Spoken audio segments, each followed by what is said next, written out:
សួ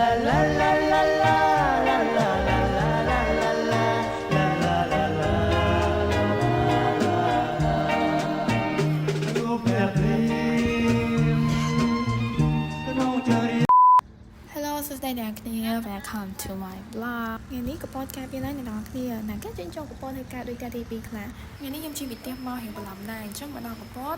ប្រហែលជាម៉ោង7 8ព្រឹកអ្នកនរគ្នាអញ្ចឹងអ្វីដែលត្រូវការមុខគេនៅពេលព្រឹកនោះគឺកាហ្វេហើយកាហ្វេដែលខ្ញុំមកនេះគឺកាហ្វេលើភ្នំមកថាតែញ៉ាំកាហ្វេមែនប៉ុន្តែទៅដល់ដែរញ៉ាំកាហ្វេដល់គ្នាហៅបាច់ឆាហៅអីណាណៃនោះតែបើតែកាហ្វេនៅភ្នំនោះគឺខ្ញុំអាសាមកហើយដល់គ្នាប៉ុន្តែអ្វីដែលធ្វើឲ្យខ្ញុំចង់មកហើយចង់មកទៀតនោះគឺទេសភាពនៅលើភ្នំដែលយើងអាចមើលឃើញព្រៃព្រឹក្សាក៏ដូចជាមើលពីទេសភាពសមុទ្រនៅលើភ្នំនឹងទៅឃើញទាំងអស់អ្នកនរគ្នានៅនេះមានអីអ្នកនរគ្នា Fresh ក៏ Fresh drink ក៏ទទួលយកបានហើយ Civic ក៏ល្អហើយនៅនេះនំប៉ាម៉ាក់យាយតាមកក៏អត់ខំដំណងដែរអ្នកនរគ្នាពួកគាត់ចូលចិត្តអង្គុយ relax លឿនរងលើកអីយកលេងមើលទេសភាពហើយខ្យល់មកត្រជាក់ស្រួលអ្នកនរគ្នាដូចឃើញស្រាប់ចឹងចាំតិចHi Twin បងប្អូនខ្លួនមែនដូចគ្នាមែនចេះអីនេះបងប្អូនគេដែរមែនកាហ្វេបែរ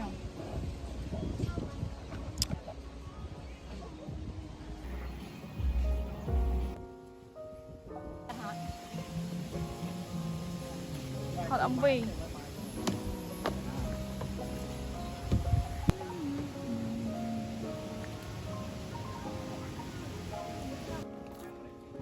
បន្ទាប់ពីចេញពីញ៉ាំកាហ្វេមកកន្លែងកាហ្វេទៀតហើយអ្នកនរគ្នាប៉ុន្តែលើកនេះញ៉ាំកាហ្វេទេគឺញ៉ាំក្រែម្ដងអញ្ចឹងគឺយើងមកដល់ La Plantation អញ្ចឹងគឺវាមាននៅក្នុងប្លុកមុនច្រើនណាស់អ្នកនរគ្នាអញ្ចឹងយើងអត់មានអីត្រូវរៀបរាប់ពីកន្លែងនឹងទៀតទេ So we gonna spend a little time here អ្នកនរគ្នា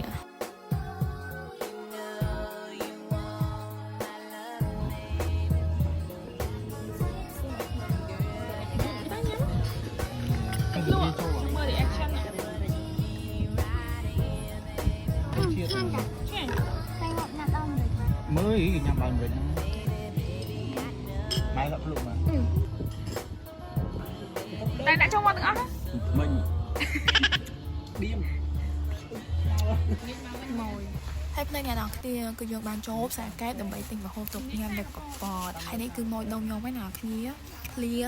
ផ្ដាំសេះកន្លែងគាត់ឆ្ងាញ់អ្នកនរគ្នារសជាតិដិតហើយស្រស់ៗទៀតហើយយើងមកទិញតែកន្លែងគាត់ទេអ្នកនរគ្នាអញ្ចឹងគឺយើងញ៉ាំបាយថ្ងៃត្រង់នៅមាត់សមុទ្រអញ្ចឹងណា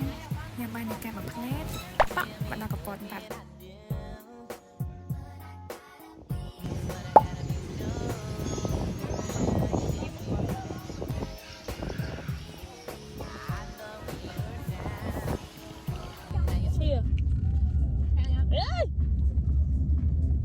ក្របទៀតវាហាលោកក្តៅចង់ហូបជូមែន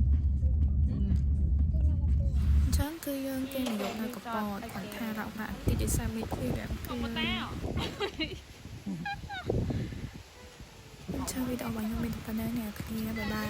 See you guys next video